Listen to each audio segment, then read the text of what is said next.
Hi guys, welcome back to the channel. Continuing our top 15 series, we've got something special lined up for you today. I know so many of you have been asking for a customer reviews analysis for this one. Well, we're finally doing it, but before we get into that, don't forget to check this exclusive discount for it. You can find the link in both the video description and the top comment below. Now, let's not waste any more time and jump right into the details. So, this portable power station has become a surprisingly useful companion around the house and on the road.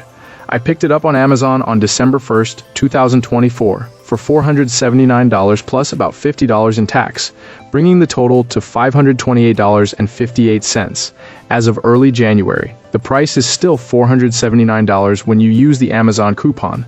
Not exactly a steal, but it felt like a solid deal for the size and capability. This power station is built to feel self-contained and reasonably light for what it is.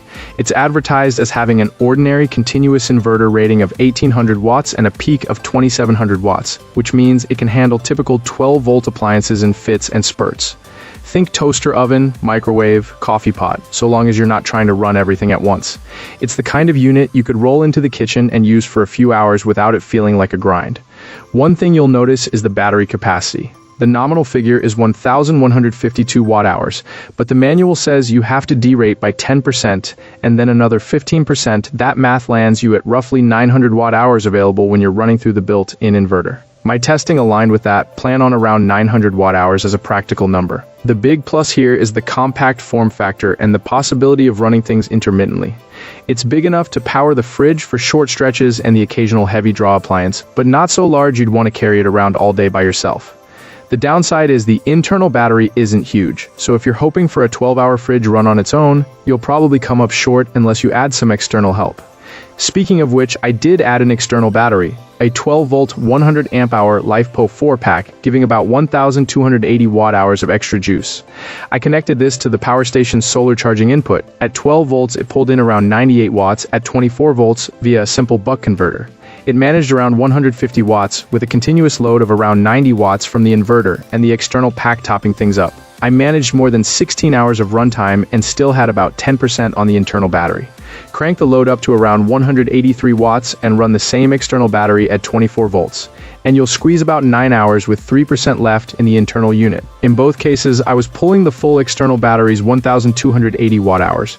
Efficiency isn't perfect, roughly 69 to 77% depending on how you run it.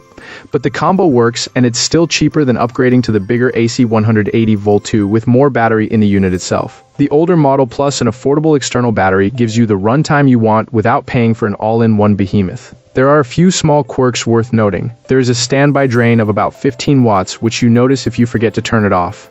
The fan is quiet and unobtrusive, and the unit handles pass-through charging, so you can use it while you're charging it. The iPhone app is simple to use and makes checking the status without grabbing the unit a breeze.